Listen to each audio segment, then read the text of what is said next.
Welcome back in our programme ਜੀ। Doctor ਸਾਹਿਬ, ਸਾਡੇ ਕੋਲ ਪਹਿਲਾ ਫੇਸਬੁੱਕ ਮੈਸੇਜ ਆਇਆ ਹੈ ਲੁਧਿਆਣੇ ਤੋਂ ਵੀਰ ਪਿਆਰਾ ਸਿੰਘ ਆਨੰਦਪੁਰੀ ਜੀ ਦਾ। ਇਹ ਲਿਖਦੇ ਹਨ, ਭਾਈ ਅਮਰਜੀਤ ਸਿੰਘ ਜੀ ਅਤੇ ਪ੍ਰੋਗਰਾਮ ਨੂੰ ਸੰਚਾਲਕ ਕਰਨ ਵਾਲੀ ਸਾਡੀ ਬੇਟੀ ਨੂੰ ਮੇਰੀ ਤਰਫੋਂ ਵਾਹਿਗੁਰੂ ਜੀ ਕਾ ਖਾਲਸਾ ਵਾਹਿਗੁਰੂ ਜੀ ਕੀ ਫਤਿਹ। ਭਾਈ ਸਾਹਿਬ ਜੀ, ਕੀ ਆਪਣੀ ਕੌਮ ਨੂੰ ਗੁਲਾਮੀ ਪ੍ਰਤੀ ਸੁਚੇਤ ਕਰਨਾ ਅਤੇ ਆਜ਼ਾਦੀ ਲਈ ਪ੍ਰੇਰਿਤ ਕਰਨਾ ਜ਼ੁਰਮ ਜਾਂ ਅੱਤਵਾਦ ਹੈ? ਕਿਉਂ ਭਾਰਤ ਸਰਕਾਰ ਸਨ 47 ਤੋਂ ਹੀ ਸਿੱਖਾਂ ਨਾਲ ਗੁਲਾਮਾਂ ਵਾਲਾ ਸਲੂਕ ਕਰ ਰਹੀ ਹੈ ਜੋ ਨਿਰੰਤਰ ਜਾਰੀ ਹੈ? ਹੁਣ ਜਦੋਂ ਪਿੱਛੇ ਜੇ ਕੁਝ ਸਮੇਂ ਤੋਂ 2020 ਰੈਫਰੈਂਡਮ ਦੀ ਗੱਲ ਚੱਲੀ ਹੈ ਤਾਂ ਇਹਨਾਂ ਸਿਮਰਨਜੀਤ ਸਿੰਘ ਮਾਨ ਅਤੇ ਬਾਹਰ ਵਾਲਾ ਪੇਜ ਵੀ ਬੰਦ ਕਰ ਦਿੱਤਾ ਹੈ। ਕੀ ਇਹ ਆਜ਼ਾਦ ਦੇਸ਼ ਦੀਆਂ ਨਿਸ਼ਾਨੀਆਂ ਹਨ? ਕੀ ਇਹ ਦਹਿਸ਼ਤਗਰਦੀ ਨਹੀਂ ਹੈ? ਕੀ ਇਸ ਪ੍ਰਤੀ ਤੁਸੀਂ ਕੋਈ ਉਪਰਾਲਾ ਕਰ ਰਹੇ ਹੋ? ਇਹ ਸਭ ਤੁਹਾਨੂੰ ਇਸ ਲਈ ਲਿਖ ਰਿਹਾ ਹਾਂ ਕਿਉਂਕਿ ਤੁਸੀਂ ਇਨਸਾਫ ਪਸੰਦ ਮੁਲਕਾਂ ਦੇ ਵਸਨੀਕ ਹੋ। ਬਾਕੀ ਆਪ ਜੀ ਜੋ ਸੇਵਾ ਨਿਭਾ ਰਹੇ ਹੋ ਉਹ ਬਹੁਤ ਸ਼ਲਾਘਾਯੋਗ ਕਦਮ ਹੈ ਜੋ ਖਾਲਿਸਤਾਨ ਦੀ ਪ੍ਰਾਪਤੀ ਲਈ ਬਹੁਤ ਜ਼ਰੂਰੀ ਵੀ ਹੈ। ਧੰਨਵਾਦ ਜੀ। ਵਾਹਿਗੁਰੂ ਜੀ ਕਾ ਖਾਲਸਾ ਵਾਹਿਗੁਰੂ ਜੀ ਕੀ ਫਤਿਹ। ਡਾਕਟਰ ਸਾਹਿਬ, ਵੀਰ ਪਿਆਰਾ ਸਿੰਘ ਆਨੰਦਪੁਰੀ ਜੀ ਦਾ ਬਹੁਤ ਬਹੁਤ ਸ਼ੁਕਰੀਆ। ਉਹਨਾਂ ਨੇ 2 ਮੈਸੇਜ ਨਾਲ ਹੀ ਭੇਜੇ ਨੇ ਜੀ। ਇੱਕ ਤੁਹਾਡੇ ਲਈ ਸੀ, ਉਹ ਮੈਂ ਤੁਹਾਨੂੰ ਫਾਰਵਰਡ ਕਰ ਦਿੱਤਾ ਜੀ। ਔਰ ਬੜੀ ਖੁਸ਼ੀ ਦੀ ਗੱਲ ਹੈ, ਉਹਨਾਂ ਨੇ ਆਪਣੀਆਂ ਬੇਟੀਆਂ ਦਾ ਹਵਾਲਾ ਦਿੱਤਾ ਹੈ। ਤੁਹਾਨੂੰ ਵੀ ਉਹਨਾਂ ਨੇ ਬੇਟੀ ਦੀ ਤਰ੍ਹਾਂ ਸੰਬੋਧਨ ਕਰਦੇ ਆ ਜਿਹੜਾ ਉਹਨਾਂ ਦੇ ਆਦਰਸ਼ ਸਿੱਖੀ ਜੀਵਨ ਦੀ ਗੱਲ ਕੀਤੀ ਜੀ।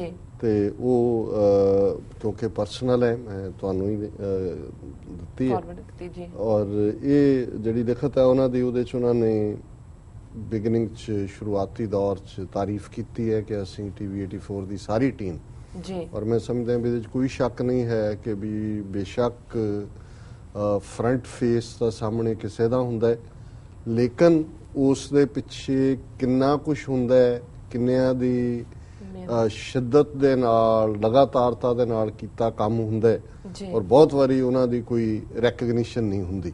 ਔਰ ਮੈਂ ਕਿਸੇ ਹਵਾਲੇ ਨਾਲ ਦੇਖ ਰਿਹਾ ਸੀ, ਹੁਣ ਬਹੁਤ ਵਾਰੀ ਅਸੀਂ ਬਾਲੀਵੁੱਡ ਹੋਏ ਜਾਂ ਹਾਲੀਵੁੱਡ ਹੋਏ ਉਹਦੇ ਸਕਰੀਨ ਦੇ ਉੱਤੇ ਦੇਖਦੇ ਆ ਜੀ, ਐਕਟਰ ਢੂੰ ਢੂੰ ਸ਼ੂ ਸ਼ੂ, ਕੋਈ ਘੋੜਾ ਦੌੜਾ ਰਿਹਾ, ਕੋਈ ਦੂਜਾ ਕੋਈ ਉੱਤੋਂ ਜੰਪ ਕਰ ਰਿਹਾ, ਲੱਗਦਾ ਵੀ ਬੜੇ ਬਹਾਦਰ ਨੇ। ਮੁੜ ਕੇ ਮਤਲਬ ਕਿਆ ਉਹ ਸਾਰੇ ਵਿਚਾਰੇ ਜਿਹੜੇ ਉਹ ਕਰਨ ਵਾਲੇ ਹੁੰਦੇ ਨੇ ਉਹ ਤਾਂ ਸਟੰਟਮੈਨ ਹੁੰਦੇ ਨੇ ਜਾਂ ਸਟੰਟ ਵੂਮਨ ਜੀ।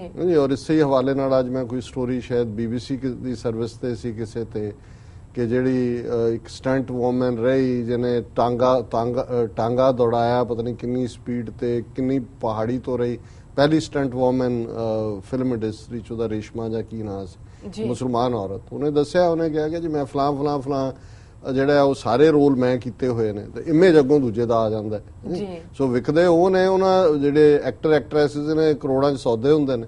ਸੋ ਮੈਂ ਸਮਝਦਾ ਵੀ ਇਸ ਸਾਰੇ ਦੇ ਵਿੱਚ ਜਿੱਥੇ ਸਾਡੀ ਸਾਰੀ ਟੀਮ ਦਾ ਯੋਗਦਾਨ ਹੈ, ਉੱਥੇ ਅਸੀਂ ਸਭ ਤੋਂ ਜ਼ਿਆਦਾ ਇਸ ਦੇ ਲਈ ਜੇ ਅਸੀਂ ਥੈਂਕਫੁਲ ਹੈ ਤੇ ਆਪਣੇ ਦਰਸ਼ਕਾਂ ਦੇ ਹੈ, ਸਰੋਤਿਆਂ ਦੇ, ਜਿਨ੍ਹਾਂ ਦੀ ਜੈਨਰਸ ਮਦਦ ਦੇ ਨਾਲ ਇਹ ਗੱਲ ਸੰਭਵ ਹੋ ਸਕੀ। ਨਹੀਂ ਤਾਂ ਨੋ ਮੈਟਰ ਕਿੰਨੀ ਤੁਹਾਡੀ ਇੰਟੈਂਟ ਹੋਏ, ਜੋ ਮਰਜ਼ੀ ਤੁਹਾਡੀ ਐਬਿਲਿਟੀ ਹੋਏ, ਜੇ ਤੁਹਾਡੇ ਕੋਲ ਡੇ ਟੂ ਡੇ ਰਨ ਕਰਨ ਦੇ ਲਈ ਰਿਸੋਰਸਿਸ ਨਹੀਂ ਨੇ ਤੇ ਤੁਸੀਂ ਕਿਤੇ ਵੀ ਨਹੀਂ। ਬੜੇ ਬੜੇ ਟੈਲੈਂਟਡ ਲੋਕ ਸੁੱਤੇ ਸੌ ਜਾਂਦੇ ਨੇ ਜਾਂ ਉਹੀ ਜਿਹੜੇ ਨੇ ਉਹ ਰੂਰਲ ਜਾਂਦੇ ਨੇ। ਸੋ ਅਸੀਂ ਸਭ ਤੋਂ ਜ਼ਿਆਦਾ ਆਪਣੇ ਦਰਸ਼ਕਾਂ ਦੇ, ਸਰੋਤਿਆਂ ਦੇ ਸ਼ੁਕਰਗੁਜ਼ਾਰ ਹੈ ਕਿ ਜਿਨ੍ਹਾਂ ਦੀ ਮਾਇਕ ਮਦਦ ਦੇ ਨਾਲ ਅਸੀਂ ਇਸ ਗੱਲ ਨੂੰ ਸਸਟੇਨ ਕਰਨ ਦੇ ਵਿੱਚ ਕਾਮਯਾਬ ਹੈ। ਪਰ ਇਹਦਾ ਮਤਲਬ ਇਹ ਨਹੀਂ ਹੈ ਕਿ ਵੀ ਹੁਣ ਅੱਗੇ ਨਾ ਵਧਣ, ਮਤਲਬ ਇਹ ਹੈ ਕਿ ਵੀ ਇਹਨੂੰ ਜੇ ਅਸੀਂ ਜਾਰੀ ਰੱਖਣਾ ਹੈ, ਅਸੀਂ ਇਸ 'ਚ ਕੁਝ ਹੋਰ ਵੀ ਸੁਧਾਰ ਕਰ ਰਹੇ ਔਰ ਇਸ ਲਈ ਵੀ ਅਸੀਂ ਮਦਦ ਦੇ ਤਲਬਗਾਰ ਹੈ। ਔਰ ਉਹਨਾਂ ਨੇ ਜਿਹੜਾ ਸਵਾਲ ਤਾਂ ਨਹੀਂ ਹੈ, ਜ਼ਿਆਦਾ ਕਾਮੈਂਟ ਹੀ ਹੈ ਕਿ ਵੀ 47 ਤੋਂ ਬਾਅਦ ਸਾਡੇ ਨਾਲ ਗੁਲਾਮਾਂ ਵਾਲਾ ਵਰਤਾਰਾ ਹੋ ਰਿਹਾ, ਔਰ ਉਸ ਦੇ ਵਿੱਚ ਹੀ ਰੈਫਰੈਂਡਮ 2020 ਦੇ ਹਵਾਲੇ ਨਾਲ Facebook page 6 for justice the block ਕਰਨਾ, ਬੈਨ ਕਰਨਾ, ਜਾਂ ਜਿਵੇਂ ਈਸਟ ਅਫਰੀਕਾ ਤੋਂ ਵੀ ਰਮਿੰਦਰ ਸਿੰਘ ਜੀ ਨੇ ਲਿਖਿਆ ਸੀ, ਈਵਨ ਸ਼੍ਰੋਮਣੀ ਅਕਾਲੀ ਦਲ ਅੰਮ੍ਰਿਤਸਰ ਦਾ ਫੇਸ ਪੇਜ, ਉਸ ਤੇ ਵੀ ਜਿਹੜਾ ਰੁਕਾਵਟਾਂ ਨੇ।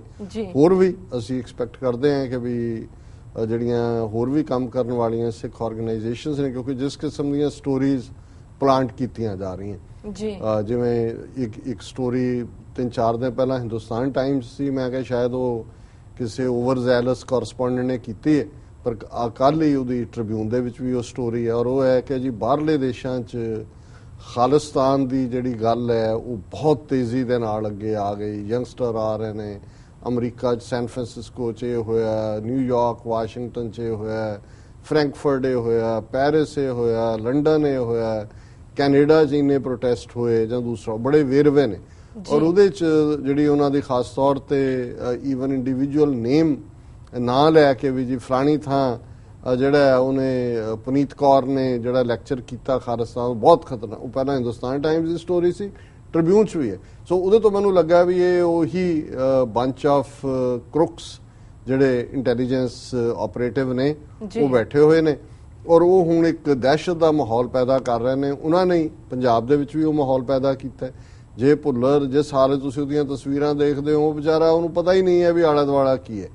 ਲੇਕਿਨ ਜਿਸ ਤਰੀਕੇ ਨਾਲ ਔਰ ਦਲ ਖਾਲਸਾ ਨੇ ਸਟੇਟਮੈਂਟ ਅੱਜ ਹੀ ਦਿੱਤੀ ਹੈ ਕਿ ਕਿਵੇਂ ਜਿਹੜਾ ਪ੍ਰਿਜ਼ਨਸ ਦਾ ਡਾਇਰੈਕਟਰ ਜਨਰਲ ਹੈ ਉਹਨੇ ਕਿਹਾ ਕਿ ਜੀ ਜੇ ਪੈਰੋਲ ਦੇ ਉੱਤੇ ਦੂਸਰੇ ਛੱਡਿਆ ਜਾਂਦਾ ਹੈ ਜਾਂ ਦੂਜਾ ਹੁੰਦਾ, ਅਮਨ ਕਾਨੂੰਨ ਨੂੰ ਖਤਰਾ ਹੋ ਸਕਦਾ ਹੈ। ਫਿਰ ਇੱਕ ਸਟੋਰੀ ਅੱਜ ਹੋਰ ਪਲਾਂਟ ਕੀਤੀ ਹੋਈ ਹੈ, ਉਹਨਾਂ ਨੇ ਇਹ ਕਿਹਾ ਵੀ ਇਹ ਬੀਜੇਪੀ ਹੈ ਇਸ ਦੇ ਪਿੱਛੇ, ਕਿ ਪਲਾਂਟ ਕੀਤੀ ਹੋਈ ਹੈ ਕਿ ਜੀ ਇਹ ਬਾਕੀ ਜੇਲ੍ਹਾਂ ਦੇ ਵਿੱਚ ਉਹਨਾਂ ਨੂੰ ਖਿਲਾਰਨਾ ਚਾਹੀਦਾ, ਅੰਮ੍ਰਿਤਸਰ ਜੇਲ੍ਹ 'ਚ ਨਹੀਂ ਰੱਖਣਾ ਚਾਹੀਦਾ, ਅਮਨ ਕਾਨੂੰਨ ਭੰਗ ਹੋ ਜਾਏਗਾ।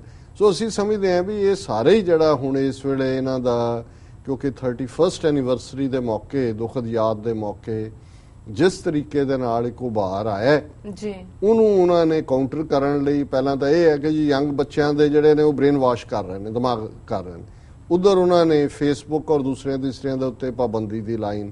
ਆਉਣ ਵਾਲੇ ਦਿਨਾਂ 'ਚ ਅਸੀਂ ਹੋਰ ਵੀ ਇਸ ਕਿਸਮ ਦੀਆਂ ਇਹਨਾਂ ਦੀਆਂ ਕਾਰਵਾਈਆਂ ਦੇਖਾਂਗੇ ਔਰ ਉਹਨਾਂ ਨੇ ਸਾਨੂੰ ਕਿਹਾ ਵੀ ਅਸੀਂ ਇਨਸਾਫ ਪਸੰਦ ਮੁਲਕਾਂ 'ਚ ਬੈਠੇ ਹਾਂ, ਸਾਨੂੰ ਇਹਦੇ ਲਈ ਜਿਹੜਾ ਯਤਨਸ਼ੀਲ ਹੋਣਾ ਚਾਹੀਦਾ, ਕੁਛ ਨਾ ਕੁਛ ਕਰਨਾ ਚਾਹੀਦਾ ਜੀ। ਦੇਖੋ ਜ਼ਾਹਰ ਹੈ ਕਿ ਵੀ ਇਸ ਵੇਲੇ ਬਹੁਤ ਕੁਛ ਐਸਾ ਚੱਲ ਰਿਹਾ ਜਿਹਦੇ ਤੇ ਸ਼ਾਇਦ ਹੁਣ ਜਿਵੇਂ ਇੱਕ ਖਬਰ ਅੱਜ ਹੀ ਸੀ ਕਿ ਜੀ ਇੰਗਲੈਂਡ ਦੇ ਵਿੱਚ ਲੰਡਨ ਦੀ ਪਤਾ ਨਹੀਂ ਕਿਹੜੀ ਥਾਂ ਤੇ 6 ਭਾਰਤੀ ਫੌਜੀ ਜਿਹੜੇ ਨੇ ਉਹ ਇੱਕ ਐਕਸੀਡੈਂਟ 'ਚ ਜ਼ਖਮੀ ਹੋਏ। ਮੇਰੀ ਇੱਕਦਮ ਨਜ਼ਰ ਗਈ, ਮੈਂ ਕਿਹਾ ਉੱਥੇ ਭਾਰਤੀ ਫੌਜੀ ਕੀ ਕਰ ਰਹੇ ਨੇ?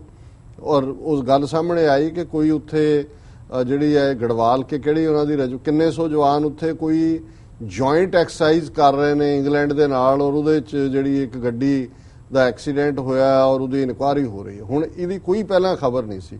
ਸੋ ਸਾਨੂੰ ਇਹ ਲੱਗਦਾ ਹੈ ਕਿ ਵੀ ਇਹ ਕਾਫੀ ਕੁਛ ਅੰਦਰ ਖਾਤੇ ਇਹਨਾਂ ਦਾ ਏਜੰਸੀਆਂ ਦਾ ਚੱਲ ਰਿਹਾ ਹੈ।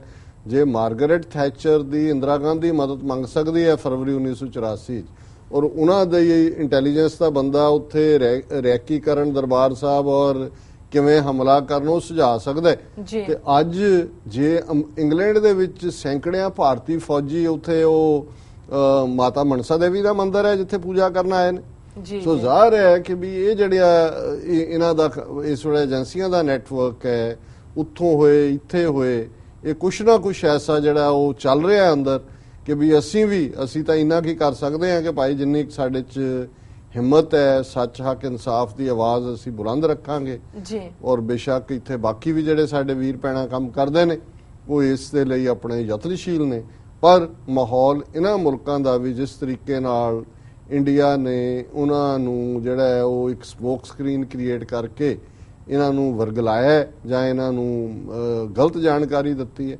ਨਹੀਂ ਤਾਂ ਕੋਈ ਰੀਜ਼ਨ ਨਹੀਂ ਹੈ ਕਿ ਯੂਨਾਈਟਿਡ ਨੇਸ਼ਨਸ ਦਾ ਸੈਕਟਰੀ ਜਨਰਲ ਉੱਥੇ ਯੋਗਾ ਕਰਨ ਜਾ ਰਿਹਾ ਕਿ ਜੀ ਇੰਟਰਨੈਸ਼ਨਲ ਯੋਗਾ ਡੇ। ਕੋਈ ਤੁਸੀਂ 4 ਰਿਸਰਚਰ ਲਾ ਕੇ ਪਹਿਲਾਂ ਉਹ ਪਤਾ ਤਾਂ ਕਰ ਲਓ ਕਿ ਵੀ ਇਹ ਹੈ ਕੀ ਹੈ।